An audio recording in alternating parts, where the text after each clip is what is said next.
Most talented block buster director ఈ సినిమాకి supervision చేసి క్రియేట్ చేసినటువంటి మన డైరెక్టర్ సంపత్ నంది గారిని మాట్లాడవలసిందిగా కోరుకుంటూ ఉన్నాం. అందరికీ గుడ్ ఆఫ్టర్నూన్. మీడియా వారికి, మా కాస్ట్ అండ్ క్రూకి అందరికీ గుడ్ ఆఫ్టర్నూన్. ఈ సినిమా జర్నీ ఒక 1.5 year క్రితం స్టార్ట్ అయింది. అప్పటి నుంచి ఈ రోజు వరకు, ఈరోజు ఇదిగో మళ్ళీ కలర్ బట్టలు వేసుకునేంత వరకు ఏదో జరిగింది. అది మేము చేసిన ప్రతి మూమెంట్ కావచ్చు, ప్రతి పోస్టర్ కావచ్చు, రిలీజ్ చేసిన టీజర్ కావచ్చు, ఏదైనా సరే ఏది మేము ప్లాన్ చేసి జరిగింది కాదు. అది దానంతట అది జరిగింది, అలా జరుగుతూ వచ్చింది. ఇదిగో ఇప్పుడు ఇక్కడ ఈ నంబర్ చూసేంతవరకు 3 రోజుల్లో. ఏ సినిమా అయినా మనం చేసినప్పుడు మనం ఒకటి అనుకుంటాం, ఇది నా సినిమా.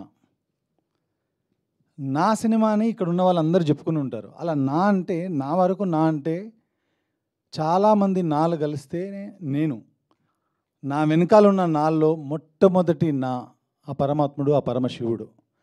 ఆయన లేకపోతే నాకు ఈ ఐడియా లేదు, ఈ థాట్ లేదు, ఈ జర్నీ లేదు, ఇంతమంది మొహాల్లో ఈ నవ్వు లేదు. ఆ తర్వాత నా నెక్స్ట్ నా మధు గారు. ఐడియా చెప్పగానే మనం చేద్దాం, జాగ్రత్తగా చేద్దాం, జనాలకు రీచ్ అయ్యేలా చేద్దాం, విఎఫ్ఎక్స్ ఉన్నాయన్నారు, ఎంత ఖర్చైనా చేద్దామని వెనకాలే ఉండి వెన్ను తట్టిన మధు గారు. ఆ తర్వాత ఆ విజువల్స్కి అద్భుతమైన బ్యాక్గ్రౌండ్ స్కోర్ ఇచ్చి జనాలకి, ఇందాక అందరు చెప్తున్నారు, మీరు నోటీస్ చేసి ఉంటే ఒక 100-200 గూస్ బంప్స్ అనే వర్డ్స్ విని ఉంటారు మీరు ఇప్పుడు ఈ ప్రెస్ మీట్లో. ఆ గూస్ బంప్స్ అనే పదాలు వీళ్ళందరి నోళ్ళల్లో వచ్చాయంటే వాటన్నిటికీ కారణం అజనీష్ గారు. అజనీష్ గారు, థ్యాంక్ యూ సో మచ్. మీరు లేకపోతే ఈ సౌండ్ లేదు, ఇప్పుడు ఇక్కడ ఈ రీసౌండ్ లేదు. ఆ తర్వాతే సౌందరరాజన్, ఆయన ఇంకో నాలో ఉన్న ఆల్మోస్ట్ డెకేడ్ 10 ఏళ్ళ నుంచి పనిచేస్తున్నాం కలిసి. కానీ ఏ రోజు కూడా ఆయన లేకుండా ఏ సినిమా నేను చేయలా. నా సినిమా అనగానే ఆయన ఎప్పుడూ ఆయన ఎఫర్ట్స్ పెట్టకుండా లేరు. సో ఇంత మంచి విజువల్స్కి నేను చెప్తా ముందు ఇప్పుడు స్పీచ్లోనే, ఏ బడ్జెట్లో చేసాం ఈ సినిమా, మీ అందరూ సర్ప్రైజ్ అయ్యే బడ్జెట్లో చేసాం ఈ సినిమా. సో దానికి నాకు ముఖ్యమైన సపోర్టు సౌందరరాజన్, ఆయనకు కూడా థ్యాంక్స్. ఆ తర్వాత ఆర్ట్ డైరెక్టర్ రాజీవ్ నాయర్. చూసినవన్నీ మీరు చూసిన సెట్లు కానీ, టెంపుల్ సెట్ కానీ ఏదైనా సరే మాకున్న లిమిటేషన్స్లో అద్భుతంగా వేసి మాకు ఇచ్చారు రాజు గారు. మీరు లేకపోతే ఈ సినిమా ఇంత అద్భుతంగా రాదు. అలాగే అవినాష్, ఎడిటర్ అవినాష్, గౌతమ్ రాజు గారి దగ్గర పరిచయం తను నాకేంటో ఎప్పుడు అందరు కొత్త వాళ్ళతో పనిచేస్తూ ఉంటాను. గౌతమ్ రాజు గారి దగ్గర పనిచేస్తున్నప్పుడు ఒకరోజు వాన వాన అనే సాంగ్ ఉంది, రామ్ చరణ్ గారిది, తమన్నది. ఆ సాంగ్ కట్లో తన హెల్ప్ ఉంది. ఆ రోజు నాకు ఆయన మీద ఒక ఇంప్రెషన్. ఆ తర్వాత ఈ సినిమా చేయాలనుకున్నప్పుడు తను అంటే సినిమా చేయడానికి వచ్చినప్పుడు నేను ఒకటే అనుకున్నా, చాలా కష్టపడతాడని. కానీ నిన్నటి వరకు కూడా ఆఫీస్ వదిలిపెట్టి వెళ్ళిపోలేదు. ఆఫీస్లోనే ఎడిటింగ్ రూమ్ ఉంటే. గౌతమ్ రాజు గారు అంత గొప్ప భవిష్యత్తు నీకు ఉండాలని కోరుకుంటున్నాను Avinash. Thank you so much. తప్పకుండా నీకు మంచి భవిష్యత్తు ఉంది. చాలా హార్డ్ వర్క్ చేసావు ఈ సినిమా కోసం.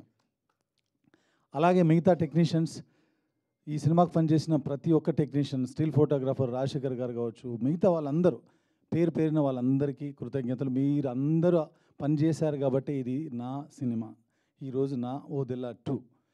ఆ తర్వాత యాక్టర్స్ దగ్గరికి వస్తే, ముఖ్యంగా ఓదెల 2 అనుకోగానే ఈ క్యారెక్టర్కి ఎవరైతే బాగుంటారు అనుకున్నప్పుడు తమన్నా లోపలికి వచ్చింది.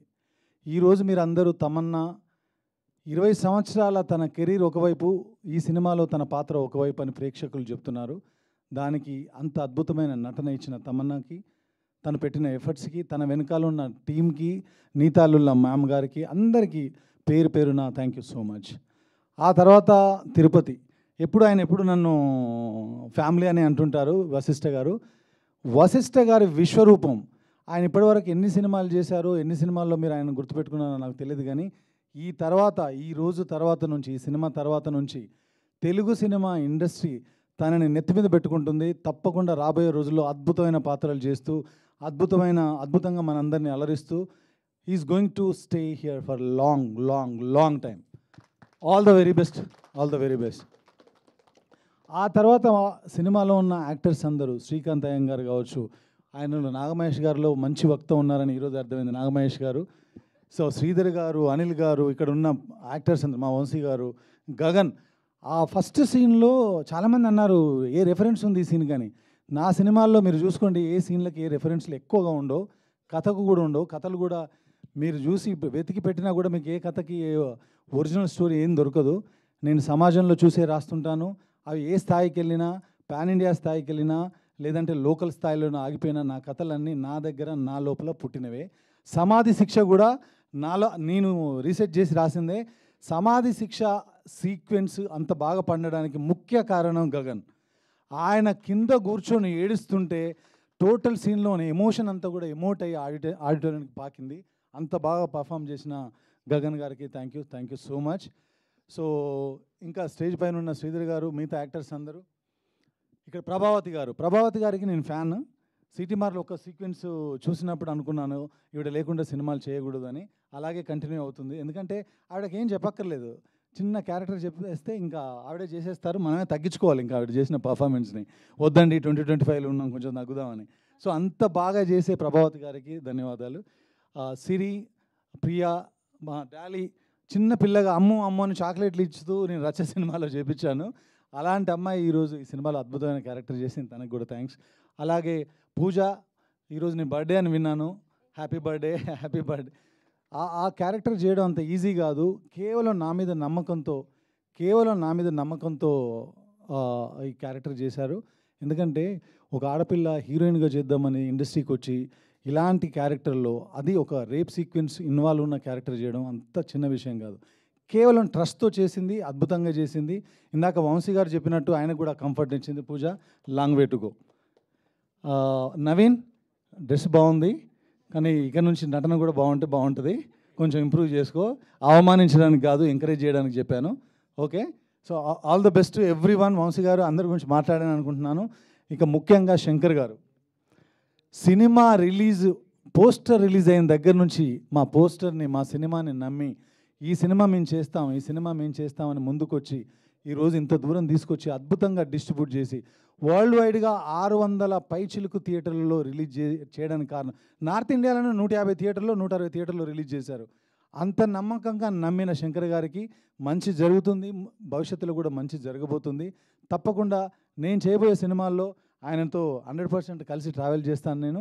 థ్యాంక్ యూ శంకర్ గారు, ఇంత మంచి డిస్ట్రిబ్యూషన్ చేసినందుకు థ్యాంక్ యూ సో మచ్.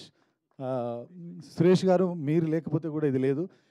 చాలా వరకు ప్రమోషన్లో కానీ మాకు మంచి ఐడియాస్ ఇస్తూ, మేము కొంచెం వర్క్లో బిజీగా ఉన్నా కూడా సినిమాని ముందుకు తీసుకెళ్ళిన సురేష్ రెడ్డి కొవ్వూరు గారు కూడా థ్యాంక్ యూ సో మచ్. అలాగే నవీన్ గారు, అలాగే సాగర్ అన్న, ఎక్కడున్నా సరే నా సినిమా అనగానే ఈ సినిమా అద్దరిపోద్ది అంతే అని గుడ్డిగా నమ్మే మీకు కూడా థ్యాంక్ యూ సో మచ్. వీటన్నిటి తర్వాత ఇప్పుడు ఇంకొక విషయం, బాలసుబ్రహ్మణ్యం గారు ఆయన ఎప్పుడు ఒక మాట అనేవాళ్ళు అండి. నాకేమో కొంచెం లో ప్రొఫైల్లో ఉంటాను, మీ అందరికీ తెలుసు. మనం ఎదిగామని మనమే చెప్పుకోవాలి, ఆ రోజులు పోయినాయి. మన గురించి పక్కోడు మాట్లాడే రోజులు పోయినాయి. మనం ఎదిగిన విషయం మనమే చెప్పుకోవాలి అనేవాళ్ళు. ఇప్పటివరకు ఎప్పుడు కూడా నేను ఏ స్టేజ్ మీద నేను చేసిన సినిమాల్లో నేను మాట్లాడిన మాటలు తీసుకోండి, ఎక్కడ ఏది గొప్పగా చెప్పుకోలేదు. కానీ ఈ పర్టికులర్గా ఈ సినిమా గురించి మాత్రం నేను చెప్పదలుచుకున్నాను. నాకు ఒక 4-5 ఏళ్ల క్రితం వరకు అసలు స్పిరిచువాలిటీ కానీ భక్తి కానీ పెద్దగా లేదు. కష్టపడిన దానికి ప్రతిఫలం వస్తుందని నమ్ముకుంటూ వెళ్ళేవాడిని. అలాంటిది ఈ సినిమా, నేను ఇంటర్వ్యూల్లో చెప్పాను, మీతో మాట్లాడిన ఇంటరాక్షన్స్తో చెప్పాను, ఇది నేను రాయలేదు, ఆ పరమాత్మనే రాయించాడని. అది ఇప్పటికి కూడా చెప్తున్నాను. ఇది నేను రాసిన కథ కాదు, నాకు సాధ్యమయ్యే కథ కాదు. నేను నమశివాయ అంటే మీకు తెలియదు అన్నారు, నాకు కూడా తెలియదు ఇది ఈ సినిమా స్టార్ట్ చేసేంతవరకు. సో ప్రతిదీ రీసెర్చ్ చేసి చదువుకొని తెలుసుకొని రాసి ఈరోజు ప్రతి ఒక్కరూ ఆ నంది కనిపించినప్పుడు కానీ, ఆ శివుడు కనిపించినప్పుడు కానీ, వాళ్ళు పడిన వాళ్ళ స్పెషల్గా వాళ్ళు ఎక్స్పీరియన్స్ చేసిన ఎక్స్పీరియన్స్ని నాకు ఫోన్ల ద్వారా మెసేజ్ల ద్వారా కమ్యూనికేట్ చేస్తున్నప్పుడు, శివుడు ఏది చేసినా ఒక కారణం ఉంటుంది, శివుడు ఏది చేసినా దానికి ఒక అర్థం ఉంటుంది. నాలో స్పిరిచువాలిటీని నింపడానికే దేవుడు ఈ సినిమా నా చేతుల ద్వారా జరిగేలా చేశాడు. అందుకేనేమో మా ఊరు నుంచి ఫోన్ చేసి, నిన్నటి వరకు నువ్వు ప్రౌడ్ ఆఫ్ నంది ఫ్యామిలీ అనుకున్నావు, ఇప్పుడు ప్రౌడ్ సన్ ఆఫ్ ఓదెలా అని చెప్తున్నారు. ఈ జీవితానికి ఇంతకంటే నాకు ఏమీ అక్కర్లేదండి. ఒక పుట్టిన ఊరి ప్రజలు, పుట్టిన ఊరి ప్రేక్షకులు మనకు ఫోన్ చేసి ఇంత అప్రిషియేట్ చేయడం అనేది అద్భుతంగా భావిస్తున్నాను, అద్భుతంగా ఫీల్ అవుతున్నాను. కాబట్టి ఈ సినిమా అనేది ఇప్పటికే కాదు, ఎప్పటికీ నా మనసులో, నా హార్ట్లో ఉండిపోయే సినిమా, అద్భుతమైన సినిమా, గొప్ప సినిమా. ఎందుకు ఈ మాటలు చెప్తున్నానంటే, సినిమా చేసినప్పుడు మనం పోలీస్ స్టోరీ చేస్తే 100 సినిమాలు పోలికలు ఉంటాయి. ఓ లా బేస్డ్ సినిమా చేస్తే 100 సినిమాలు ఉంటాయి, ఓ డాక్టర్ బేస్డ్ సినిమాలు చేస్తే 100 పోలికలు ఉంటాయి. పోలికలు లేకుండా సినిమా ఉంది అని నేను చెప్పను, కానీ సినిమా ఉంది మాత్రం అద్భుతంగా. మీరు చూస్తే ఎన్నో కొత్త సీక్వెన్స్లు, సమాధి శిక్ష మాట్లాడుతున్నారు, సైకిల్ గురించి మాట్లాడుతున్నారు, తిరుపతి 5 ఎలిమెంట్స్ గురించి మాట్లాడుతున్నారు, క్లైమాక్స్లో ఉన్నటువంటి అద్భుతం 20 నిమిషాలు, ఆ 20 నిమిషాల గురించి మాట్లాడుతున్నారు. దీన్ని స్ప్రెడ్ చేయండి. ఎందుకంటే ఇందాక మా ప్రొడ్యూసర్ కానీ మా వాళ్ళందరూ భయపడినట్టుగా, ఒక సినిమా అయితే మనకున్న ఎనర్జీతోనో శక్తితోనో ఎవరినైనా మనం ఢీకొట్టగలం. మనం ఇక్కడ ఒక సినిమా చేయడానికి రాలేదు, తప్పకుండా ఇంకో 25 ఏళ్ళు 30 ఏళ్ళు సినిమాలు చేయడానికి ఆశపడుతున్న వాళ్ళం. కాబట్టి మీ ఎవరి గురించి కోపంగానో తప్పుగానో మాట్లాడలేము. I respect each and every one of you. మీరు రాసిన వ్యూస్ని, రివ్యూస్ని అన్నిటినీ పాటిస్తూ ముందేమైనా తప్పులుంటే సరిదిద్దుకునే ప్రయత్నం చేస్తాను. కానీ ఒకే ఒక మాట, సినిమాలో ఉన్న మంచిని మాత్రం స్ప్రెడ్ చేయండి. తప్పకుండా ఇది మీరు చేస్తారని ఆశిస్తున్నాను. అలాగే ఇందాక ఒకటి అన్నా, నేను మాట్లాడతానని, ఈ సినిమా బడ్జెట్ మీరు రాసిన బడ్జెట్ కాదు. చాలామంది అనుకుంటున్నారు బ్రేక్ ఈవెన్ అని ఎప్పుడవుద్ది. దీనికి మీకు ఒక విషయం చెప్తున్నానండి మీడియా సుముఖంగా, ఈ సినిమా రిలీజ్కి ముందే బ్రేక్ ఈవెన్ అండి. అది మేము చేసింది కాదు, ఆ పరమాత్ముడు చేసిన విషయం.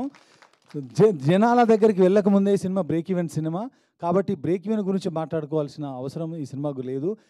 మాకు ప్రేక్షకుల రూపంలో ఇచ్చే ప్రతి రూపాయి, వచ్చే ప్రతి రూపాయి కూడా ఆ పరమాత్ముడు మాకు ఇస్తున్నటువంటి ప్రసాదమే, మా మధు గారికి ఇస్తున్నటువంటి ప్రసాదమే. కాబట్టి ఈ సినిమా ఆల్రెడీ సక్సెస్ఫుల్ బాటలో వెళ్తుంది. దానికి ముఖ్య కారణం మీరు చూసిన వాళ్ళు చాలామంది రాశారు, విజువల్స్ అద్భుతంగా ఉన్నాయి అంటే ఓదెల 2కి ముందు సీజీ, ఓదెల 2 తర్వాత సీజీ అని చెప్పొచ్చు. ఎందుకంటే వాళ్ళ ప్లేస్లో నిల్చొని మాట్లాడుతున్నాను. మేము అతి తక్కువ బడ్జెట్లో 200 మంది పనిచేశారు విఎఫ్ఎక్స్ పైన, కానీ బడ్జెట్ చాలా తక్కువ ఇచ్చినా కానీ కవిత మ్యామ్, అభి గారు, వాళ్ళ ప్రసాద్ ల్యాబ్స్ టీమ్ మా అందరికీ సపోర్ట్ చేసి మీరు చూసిన ఆ విజన్ని, ఆ విజువల్స్ని స్క్రీన్ పైన చూడగలిగారు. ఇంత బడ్జెట్లో ఇది సాధ్యం అయిందంటే కేవలం ప్రసాద్ ల్యాబ్ వల్ల. నా ఫస్ట్ సినిమా నుంచి అన్ని ఇక్కడే చేశాను, ఇప్పుడు ఇది కూడా ఇక్కడే చేశాను. వాళ్ళే కారణం. వాళ్ళందరికీ మరొక్కసారి థ్యాంక్స్ చెప్తున్నాను. అట్లాగే దానిలో ఇన్వాల్వ్ అయినటువంటి ప్రకాష్, వెంకీ, ప్రదీప్, ఇంకా మిగతా వాళ్ళందరికీ కూడా, అలాగే థండర్ స్టూడియోస్ బుజ్జి. ఎందుకంటే ఇక్కడ నేను చెప్పాలి వాళ్ళందరికీ థ్యాంక్స్, చాలా కష్టపడ్డారు. 1 సంవత్సర కాలంలో మీరు చూసినటువంటి ఆ శివుడిని కావచ్చు, నందిని కావచ్చు, ఆ నాగపామును కావచ్చు, వీటన్నిటిని క్రియేట్ చేయడం అంత ఈజీ కాదు. మాకున్న వనరులతో ఎక్కడైనా 1% మీకు ఏమన్నా అనిపించి ఉండొచ్చు, కానీ ఇంత తక్కువ బడ్జెట్లో ఇది అచీవ్ చేయడం అనేది ఇంతకుముందు జరగలేదు, ఇక ముందు కూడా జరిగే ఛాన్సెస్ చాలా తక్కువ. అంత ఎఫర్ట్స్ పెట్టారు వాళ్ళు మా కథను అర్థం చేసుకొని. కాబట్టి వాళ్ళందరికీ మరొకసారి థ్యాంక్స్ చెప్తున్నాను. క్లిక్, ప్రశాంత్ అండ్ పృథ్వీ, వీళ్ళందరూ కూడా అందరి పేర్లు నాకు గుర్తులేవు, బట్ మీ టీం అందరికి మరొకసారి ధన్యవాదాలు. ఈ సినిమా విజువల్స్గా ఇంత బాగా వచ్చిందంటే మీరందరే కారణం. మాతో పాటు మీ అందరికి మరొకసారి థ్యాంక్స్ చెప్తూ, సినిమా చూడని వాళ్ళు థియేటర్కి వెళ్ళి తప్పకుండా ఈ సినిమా చూస్తారని, ఆ శివ దర్శనాన్ని మీరు దర్శించుకొని ధన్యులు అవుతారని భావిస్తూ thank you so much. Thank you Sampath garu, thank you so much. And ఒక మాట షేర్ చేద్దాం అనుకుంటున్నాను మీతో. So there is a place called Yaganti. So చిన్నప్పుడు మమ్మల్ని ట్రిప్కి తీసుకెళ్లారు. అందులో ఒక నంది ఉంటుంది. సో బ్రహ్మం గారు చరిత్రలో రాశారంట. సో ఆ నంది ఒక కాజ్ కోసం రంకేసి బయటకు వస్తుంది, మన అందరినీ కాపాడుతుంది అని. సో ఎవ్రీ ఇయర్ అది పెరుగుతూ ఉంటుంది. సో అది ఎప్పుడు జరుగుతుంది అన్నది మాకు తెలియదు, అది జరిగేదాకా మనం ఉంటామా లేదా మాకు తెలీదు. కానీ ఈ సినిమా ద్వారా అది మీరు మాకు చూపించారు. Thank you so much. నాకు అది గుర్తొచ్చింది చిన్నప్పుడు వెళ్ళి చూసి. Thank you so much. Thank you. Yes, we have a Q&A with media. Sampath Nandi గారిని, వశిష్ఠ గారిని, మధు గారిని, అశోక్ గారిని వేదిక మీద ఉండవలసిందిగా రిక్వెస్ట్ చేస్తూ మిగతా వాళ్ళందరినీ కూడా హ్యావ్ యువర్ సీట్స్ అండి.